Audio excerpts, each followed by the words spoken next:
Backcountry snowmobiling has a feeling of earlier primitive sledding, only it is much, much better. It's challenging because you're on ungroomed trail. It involves breakdowns and getting stuck. Well, the thing is that you're back in the wilderness.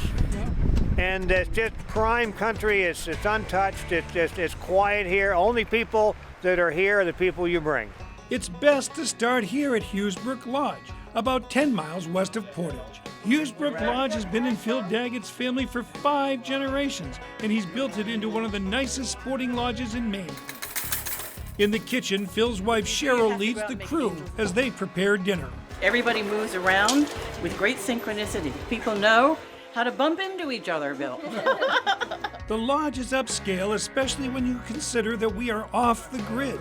The Daggett family prides itself on food and hospitality. Tonight we have a dozen guys gathering for tomorrow's trip.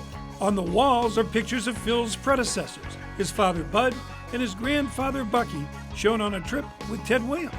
In fact, there's a 6th generation involved. His twin daughters are here, and Candy told me how the place has changed. I've been coming here since I was a little girl. We used to come up the river in the canoe. It's nice that there's a logging road now. You can just drive right in, but it's fantastic. At Hewes Brook Lodge, guests usually dine together. The food is delicious, the stories abound. Phil and guide Corey Lathrop will guide us tomorrow. They had an adventure crossing Squirrel Brook just last week and have the video to prove it. Corey was filming Phil's crossing, and Phil essentially drove his sled over Corey's head. It's like a rocket taking off. And I'm up and I can't even see where Corey is. And I come down, I hit the ground, and I said, oh, I've made it. That felt so good for a split second. The next thing I know, that throttle has stuck wide open. And the thing was, that sled was still running. The track was just spinning out. And I'm kind of like sideways under the sled. It's a great night of conversation. And after dinner, we drank a toast at the Crown Royal Bar, the drink of choice here at Hewes Brook Lodge. I don't think I've ever seen anything quite like it. The next morning, we get ready early, and Corey gives us a briefing before we head out. Take a ride on the Big Brook. We're going to go about 200 yards, and we're going to take a left on the Allagash River. The plan calls for us to drive about 30 miles up through Deboulie. We're first on groomed trails, and then head off into the backcountry. Backcountry sledding takes a little more ability. We're hitting tote roads or unplowed lumber roads. Corey's the most graceful guy I've ever seen on a snowmobile. It almost dances and glides through the drifts. But there are also risks, as you don't know what is under the sled. There could be a rock or a fallen limb. In case you didn't notice, these are big, strong people. This is Lyle Gravel. There's certainly a physical aspect to it.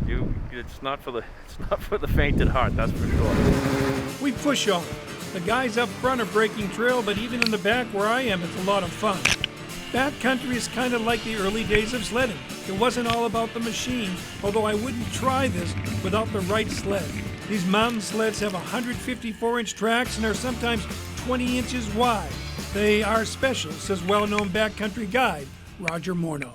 On the trails, things are spelled out for you. You just follow a line in the snow. Out here, things are dynamic. Things change. The trail might change.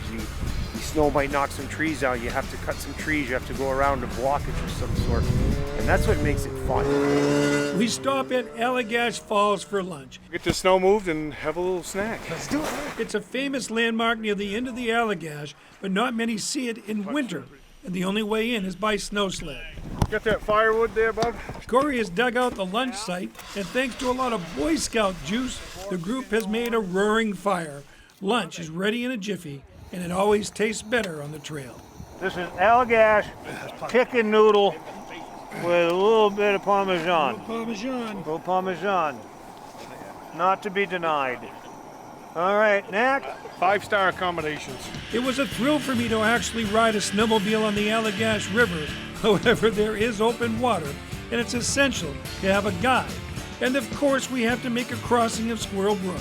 In the lighter powder, it's a lot easier for everyone, but just for fun, Roger gives it a go up the left side.